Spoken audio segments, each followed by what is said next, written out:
Welcome to Section 31, episode number 360. I'm Dan Hammond. And I am Rogue Schindler.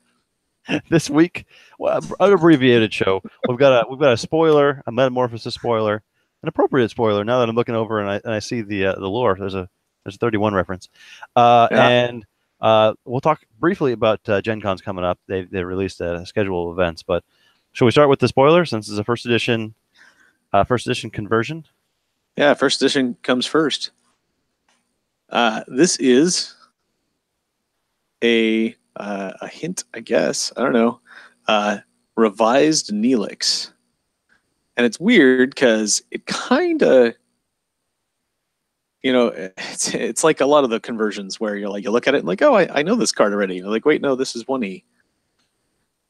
Yeah. I mean, it got the same picture, the same paranoid doctor in the background, right? Yeah. And he's clearly up to something. But he's got the old science classification, which I don't remember if he. I mean, I know he was a skill tank in 2E, but yeah, I guess that was probably the only classification skill that he had. So that would have to be his classification. He's got the AU icon because he's from that weird alternate future hologram thing, and he's got the hologram icon, of course, because he's a hologram, and he's got this little what I kept mistaking for in our intelligence reports a Barash icon, which I thought was really weird. It's like, I know he's a hologram, but it's not. But that's like that's the set icon, right? The Metamorphosis set icon. So that makes a lot more sense. And of course, the Delta Quadrant icon, because he's Delta. Because the Delta Quadrant needs more holograms. More holograms. Yeah. All right, I'm gonna put this back on. I'm gonna screen share this again. So I've got them side by side. Oh, nice. Yeah, so, that's pretty amazing. It's a little further pulled out, or I mean, it's just because the frame is bigger on the 1E. Yeah, I think that it has to be pulled out because the 2E frames are usually bigger. They're squeezed in a little bit, but I like the framing that the 1E the card has. His head's kind of, you can see the top of his fuzzy head. You know, it's centered a little bit better. Is his hedgehog? Yeah, right. Yeah, AU hologram Delta and the Metamorphosis icon. And this looks pretty close. Stellar bio physics, astrometrics instead of stellar biophysics, programming instead of computer skills, same thing. Transporters to treachery, and then he can go get any hand weapon instead of being attributes +1. Yeah. So sure. Then his strength will be +2, and likely everyone with him. So yeah. Yeah. So that's comparable. He's got crappy stats because those guys all have crappy stats. He got an attribute bump of all three from his 2E card, so he's 375. Which is comparable for 1E. 1E stats are always a little higher than 2E, since they leveled out the scale. So yeah, he's a pretty straightforward conversion. Yeah, this is one of the I guess you said this is an interesting job. They could have won a few ways of making it of getting that attribute bump, but I think weapon is a good choice. Get anything you want, any hand weapon. So the lore, they managed to keep the standard. The subtitle is the first couple words of the lore. Hedgehog Ops Officer in a 31st century recreation. Neelix is one of several subjugated crewmen. So no bolding on Neelix, so he's not a persona. Right. Makes sense for the hologram. Yeah. And like you said, they took away the pitch a card to do his thing. Now he just does his thing. Yeah. Nice. No other references to other personnel, so no hooks in the lore that way. This is another personnel who is named an officer or named a a classification in his lore, but is not actually that classification. Oh, officer. Yeah, Yeah. that's funny. Yeah, officer is kind of one of those.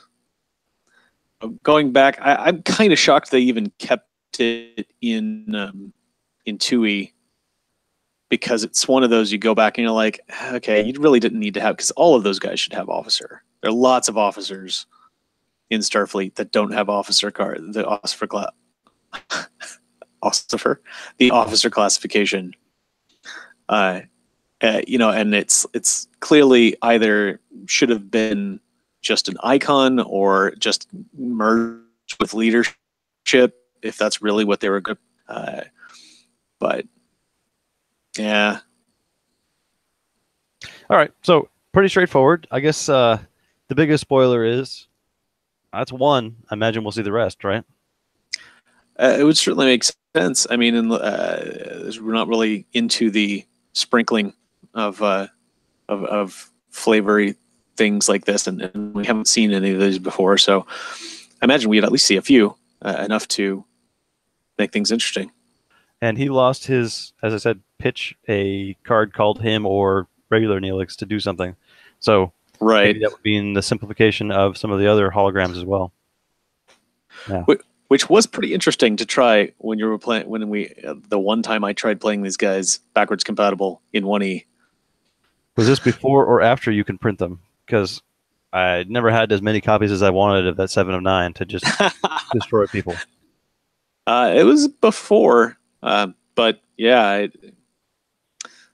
there's no limit on. There's no card limit in 1E. Exactly. So you just have a bunch. I was less concerned about 7, I think, and more about Chakotay in that one. That was really useful, as I recall. Sure. Or was it Harry Kim was the ultimate one? He was really good because, but in any hologram deck, because I think you could just go get anyone. Okay. I wonder if we'll see something like that. I mean, that's maybe you just get a hologram door. Go get anybody. That makes sense. Cool. Oh yeah, that would make sense. That would be cool. All right. So we have a few more holograms, it sounds like, to look forward to. Because, as you said, never enough Delta Quadrant holograms. Would they fit? Will they fit in the Children of Light deck? Are there any restrictions about treachery or anything like that? I don't think so. He's got treachery. I think so. It's just hologram. All right. Fair enough. Expand another deck type. Cool. All right. Topic number 2. So you shared with me today that Gen Con has released their schedule of events. So how full is your slate already? Well, not very, as it turns out, because while the schedule was made public, not all of the events have yet to be submitted. I know we were on a pretty tight schedule to get ours in, but apparently if you're one of the sponsor level vendors, then you can just put in your events whenever you want to, and it doesn't really matter.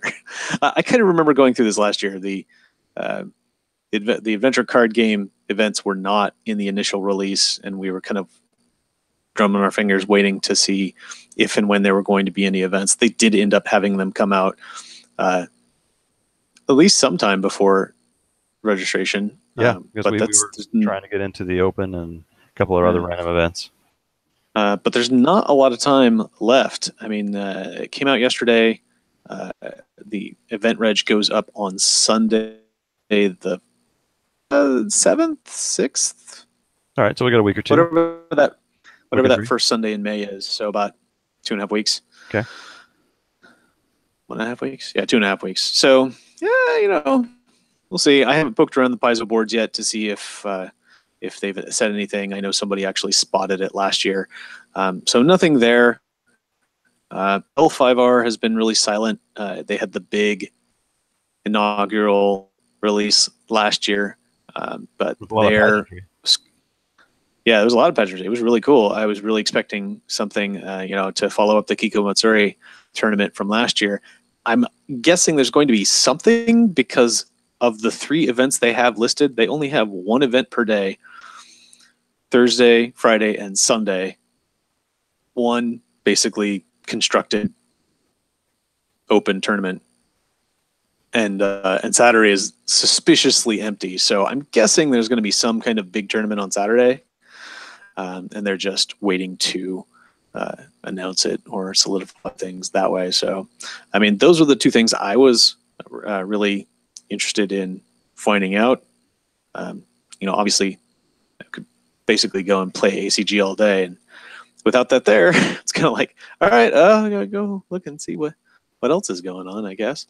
Yeah. I mean, I love going to demo games too, but I mean, once again, I haven't heard anything about the concert that I went to those first 2 years when they had it. disappointed. So, yeah, I'm very disappointed. If it pops up, I will definitely be there. Otherwise, there was that late night ACG thing that we've been talking about for a few years. If they do that again, I might be up for that.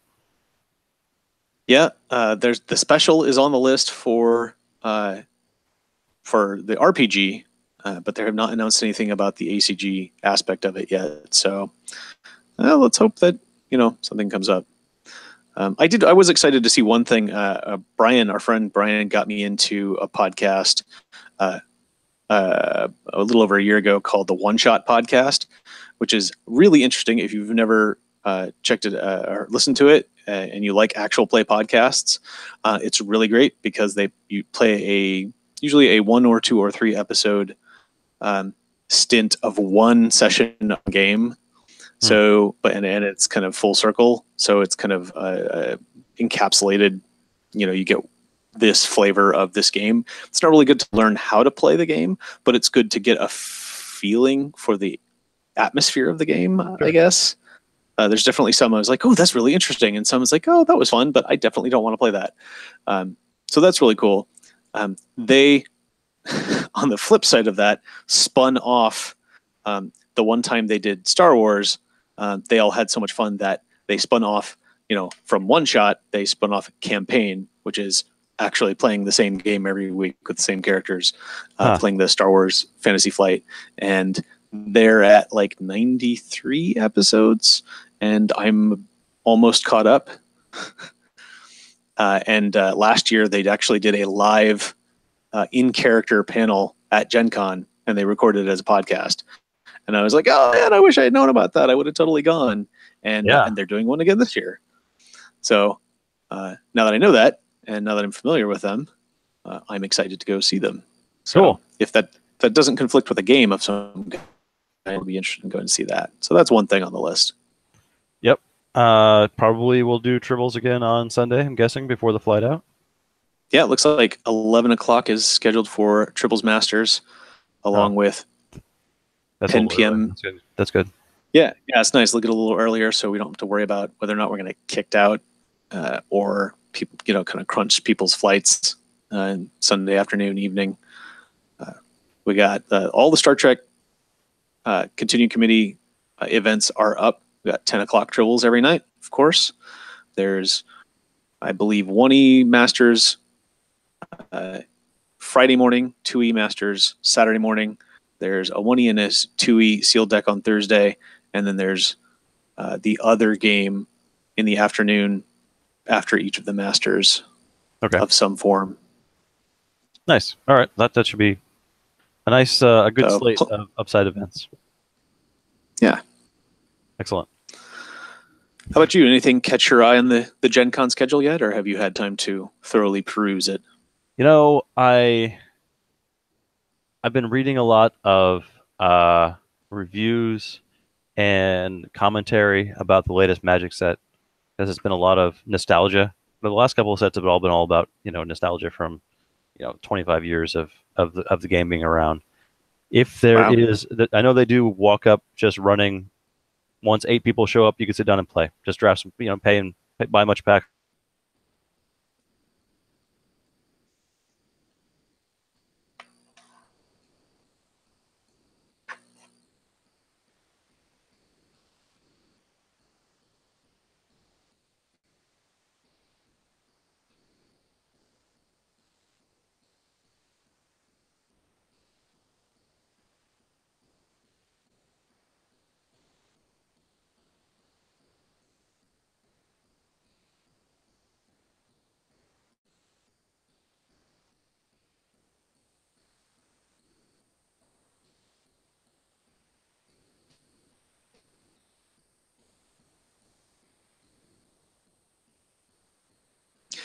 All right. Well, I'm going to guess that Dan has cut out. I'm wondering if I'm even still going now that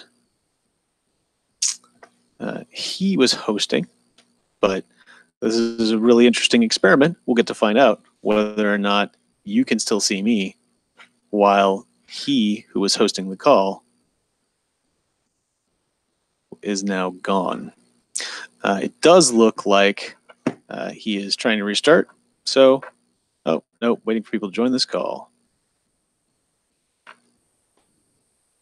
All right, well, hopefully we'll be back in just a few minutes.